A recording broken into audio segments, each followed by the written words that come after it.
My dear students, all of you are welcome to my channel.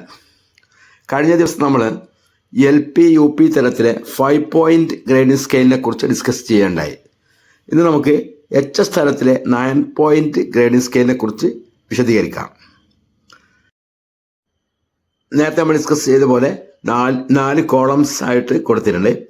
1 ക്രമം, 2 സ്കോറിൻ്റെ range പെർസെൻറ്റേജിൽ, 3 grade, 4 വിശദീകരണം. അപ്പോൾ നമുക്ക് തുടങ്ങാം.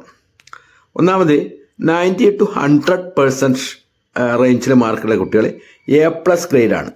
അവർ ഔട്ട്സ്റ്റാൻഡിംഗ് എന്ന വിഭാഗത്തിൽ വരുന്നു. രണ്ടാമത് 80 to 89% മാർക്കുള്ള കുട്ടികൾ A ഗ്രേഡ്, അവർ എക്സലൻ്റ് വിഭാഗത്തിൽ വരുന്നു. മൂന്നാമത് 70 to 79% മാർക്ക് കിട്ടിയ കുട്ടികൾ B+ ഗ്രേഡാണ്. അവർ വെരി ഗുഡ് എന്ന വിഭാഗത്തിൽ വരുന്നു. നാലാമത് 60 to 69% മാർക്ക് കിട്ടിയ കുട്ടികൾ B ഗ്രേഡ് ആണ് കിട്ടുന്നത്. അവർ ഗുഡ് എന്ന വിഭാഗത്തിൽ വരുന്നു. അഞ്ചാമത് 50 to 59% മാർക്ക് കിട്ടുന്ന കുട്ടികൾ C+ ഗ്രേഡിലാണ് വരിക. അവർ അബവ് ആവറേജ് എന്ന വിഭാഗത്തിലാണ് വരിക. 40 to 49% മാർക്ക് കിട്ടുന്ന കുട്ടികൾ C ഗ്രേഡിൽ വരും. അവർ ആവറേജ് വിഭാഗത്തിലാണ് ഉൾപ്പെടുന്നത്. ഏഴാമത് 30 to 39% മാർക്ക് കിട്ടുന്ന കുട്ടികൾ D+ ഗ്രേഡാണ്. അവർ ബിലോ ആവറേജ് വിഭാഗത്തിലാണ് ഉൾപ്പെടുക.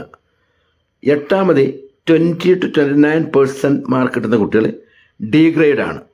അവർ നീഡ് ഇംപ്രൂവ്മെൻറ്റ് എന്ന വിഭാഗത്തിലാണ് ഉൾപ്പെടുക.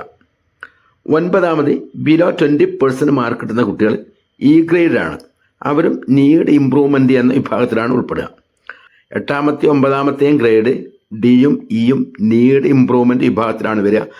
ഈ കുട്ടികൾക്ക് പ്രത്യേക റെമഡിയൽ മെഷേഴ്സ് കൊടുത്തുകൊണ്ട് അവരെ ഉയർത്തിക്കൊണ്ടുവരാൻ വേണ്ടിയിട്ട് അധ്യാപകർ ശ്രമിക്കേണ്ടതുണ്ട്. അപ്പോൾ ഇതാണ് ഹൈസ്കൂൾ തലത്തിലെ ഗ്രേഡിങ്ങിൻ്റെ 9 പോയിൻറ്റ് സ്കെയിലിൻ്റെ വിശദീകരണം എന്ന് പറയുന്നത്. ഈ വീഡിയോ നിങ്ങൾക്ക് ഇഷ്ടപ്പെട്ടാൽ ലൈക്ക് ചെയ്യുക, കമൻറ്റ് ചെയ്യുക, ഷെയർ ചെയ്യുക. ചാനൽ നിങ്ങൾ സബ്സ്ക്രൈബ് ചെയ്തിട്ടില്ലെങ്കിൽ സബ്സ്ക്രൈബ് ചെയ്യാനും മറക്കരുത്. ഇതുപോലെയുള്ള കൂടുതൽ ഇൻഫോർമേഷൻ വീഡിയോസ് വീണ്ടും കാണാം. Okay, all the best. Jai Hind.